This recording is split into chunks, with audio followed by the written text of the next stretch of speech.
real estate, virtual real estate. The internet has really changed things. I mean, beyond what I had expected. I have a pretty good grasp on what the internet in 5-10 years ago can do for us and what it has done for us. But some of the things that it is doing right now, I have never expected to actually happen. But one of the things that I knew was going to happen, and which is very exciting as part of our current news for our listeners here today, is basically how Google and YouTube have become such a factor with video on this in this presidential race that we're having for '08, and also how the television market is evolving. I always knew that TV, as we know it, or cable television, or satellite, however you want to look at it, is evolving so much right now with the speed of the internet. You can actually receive programming through the internet, and maybe in the next year or so, you might be able to drop that Comcast TV account in lieu of just a internet account and get any programming that you want on the fly. Well, you know, you can virtually do that now. Not obviously, it's still in the beginning stages, but it's amazing what is out there.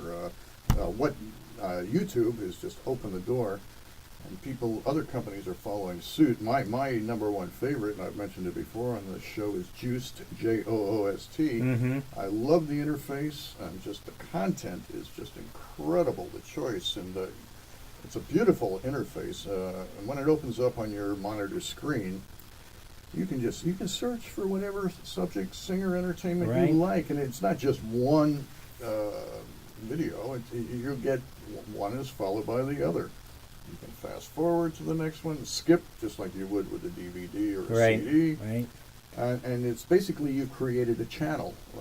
I'm planning a trip this year to Buenos Aires. So I went to Buenos Aires, and I tangoed through the streets of San Telmo, and went to the antique fair every Sunday. And hey, I just feel like I'm there. You know, you open up Google Earth in the other screen, and you get Buenos Aires in 3D, and just, hey, you know, it's the next best thing to being there. Well, I know that here at Suncoast Computer Group, my company, I have been encouraging people to start hooking up their computers directly to their televisions, because I know that this programming is coming down the line, that we can watch television shows, documentaries, travel shows like you were explaining, right there on your computer. And why, when we have these beautiful, huge 40, 50, 60-inch LCD Absolutely. monitors, why wouldn't you want to use your computer with your television?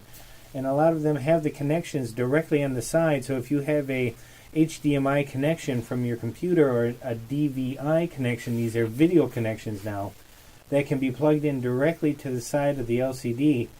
It's so much more enjoyable dealing with your computer in a much larger screen.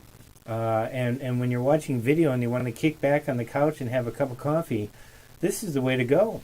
Absolutely, and let me mention to our listeners that if you're going out and you're shopping for that big digital screen television, make sure you're buying one that does have the HDMI connection.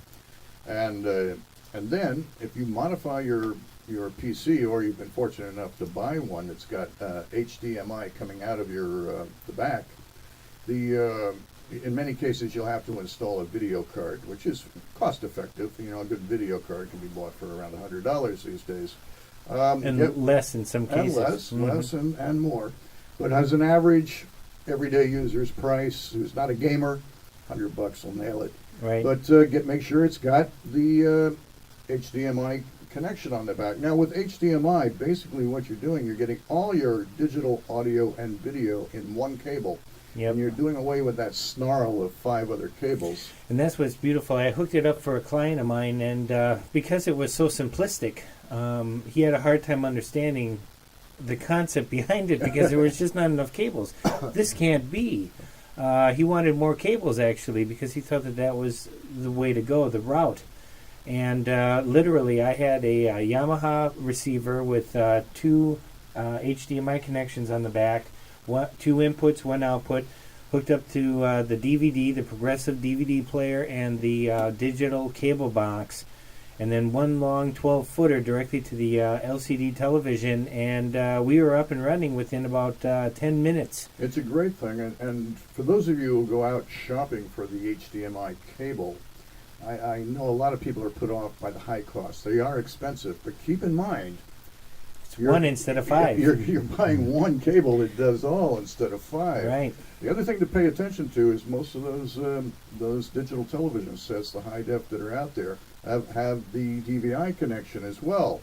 Now, DVI is great technology, but DVI is video only. So you're going to have to buy, if you go that route, you're going to have to buy the additional cables for your audio, 2 more cables. Well, or if you have fiber optic. This is true. Fiber optic has become pretty popular on a lot of these new machines out there. Right. If you go the DVI route, then try to run your audio through the fiber optic.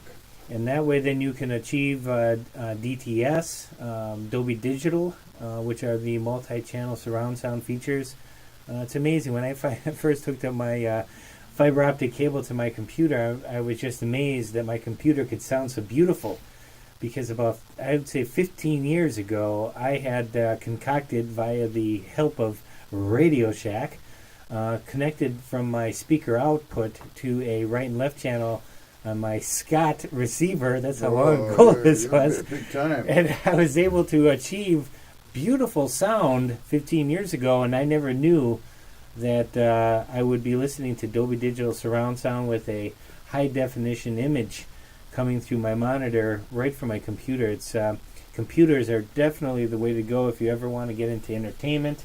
I remember going back in the day again, we were using reel-to-reels to put a couple of 30 hours worth of music, so we wouldn't have to change that tape or album. And now we've got the iPod, or even if you play directly off of your computer, you can have months worth of music playing and not hear the same song twice. It's incredible.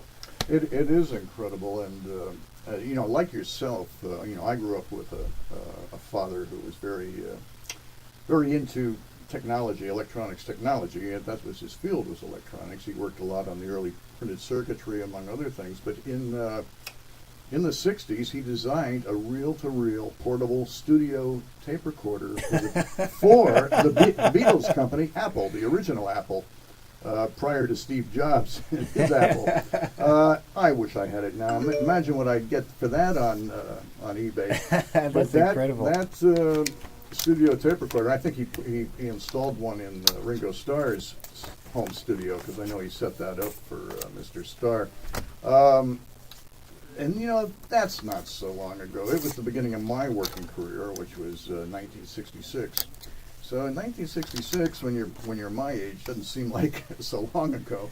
But from that time, we've gone from vinyl to digital, and as TC says, it's all coming together where your computer becomes the center of your entertainment. Right.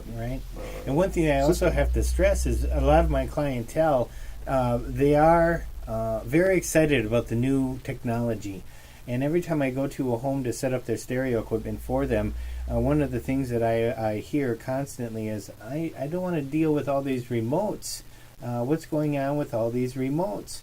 Can we limit it to one remote? Well, when you do limit to just one remote, it is very discouraging, because there's a lot of features that are on the original remote that you can't achieve with a all-in-one. And what you have to remember is if you were to use your computer, we have an interface which is a keyboard and mouse, and in a nice GUI interface through Windows XP or Vista that is so much easier to use than any remote control out there. Why wouldn't you want to migrate to it? I have to agree. And for myself, my computer system is my entire entertainment system. I don't have a television that's in my home office, but I watch television picture-in-picture on the monitor that I have. Mm-hmm. Yeah, that's a nice concept, I've been doing this for about 18 months now. So for me, I take it for granted. For those people, though, let me give a few of you tips who have those immense systems with many digital devices all interconnected. Logitech does make a programmable remote that will handle everything. And the great thing about it is you go to program it, you go to the Logitech website. and you basically just say, what device do you have? They have a database, and it just automatically downloads, for lack of a better word, the drivers for that device, so that your remote now works with your Sony receiver or